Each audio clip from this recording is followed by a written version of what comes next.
Hello guys, welcome back to my channel. सबसे पहले मेरी तरफ से आप सबको राधे राधे, जय भोलेनाथ, मैया भवानी की जय।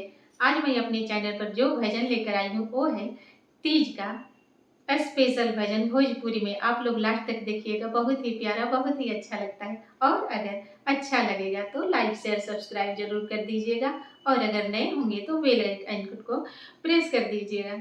अगर नए होंगे तो बेल आइकन को प्रेस कर दीजिएगा, ताकि मेरे नए नए वीडियो का नोटिफिकेशन आप लोग के पास तुरंत चला जाए। अमर सुहाग रहे सुखी परिवार, अमर सुहाग रहे सुखी परिवार। तो करी बिनतिया तोहार, ये भोली बाबा भूखल बानी। तो करी बिनतिया तोहार, ये भोली बाबा भूखल बानी। तो करतानी तीज त्योहार, रे भोली बाबा भूखल बानी। अमर सुहाग रहे सुखी परिवार, अमर सुहाग रहे सुखी परिवार। करी बिनतिया तोहार, ए भोली बाबा भूखल बानी, ए भोली बाबा भूखल बानी। करतानी तीज त्योहार, भोली बाबा भूखल बानी। करतानी तीज त्योहार, भोली बाबा भूखल बानी। हंसत खेलत रहस बलम जी, हंसत खेलत रहस बलम जी। सिर के ताज रखी हो, हंसत खेलत रहत बलम जी। सिर के ताज रखी हो, तरोही सात जन्म सात। सिंदूर के लाज रखी हो, तरोही सात जन्म सात।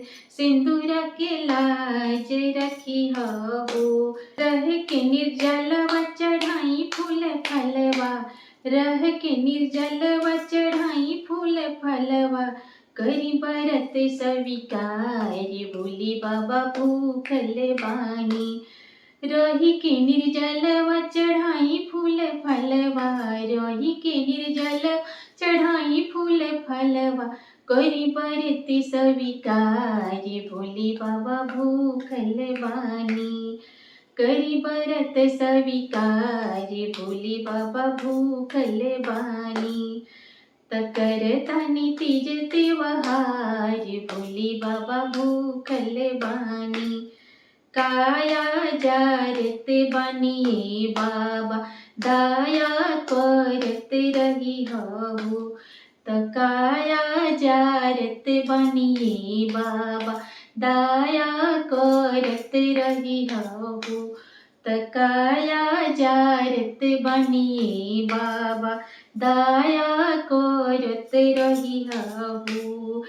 पिया परदेसी के सारा दुखवा, पिया परदेसी के सारा दुखवा। बाबा हरत रही हो, पिया परदेसी के दुखवा सारा। बाबा हरत रही हो। रखी है सुहागिन खिले मोरी आंगन, रखी है सुहागिन खिले मोरी आंगन। हम कहिला बारी बारी, भोली बाबा भूखल बानी। रखी है सुहागिन खिले घर आंगन, रखी है सुहागिन खिले घर आंगन। हम कहिला बारी बारी, भोली बाबा भूखल बानी, ए भोली बाबा भूखल बानी। करतानी तीज त्योहारी, भोली बाबा भूखल बानी।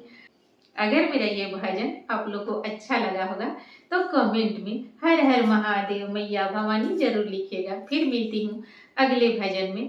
तब तक मेरे तरफ से हर हर महादेव मैया भवानी की जय।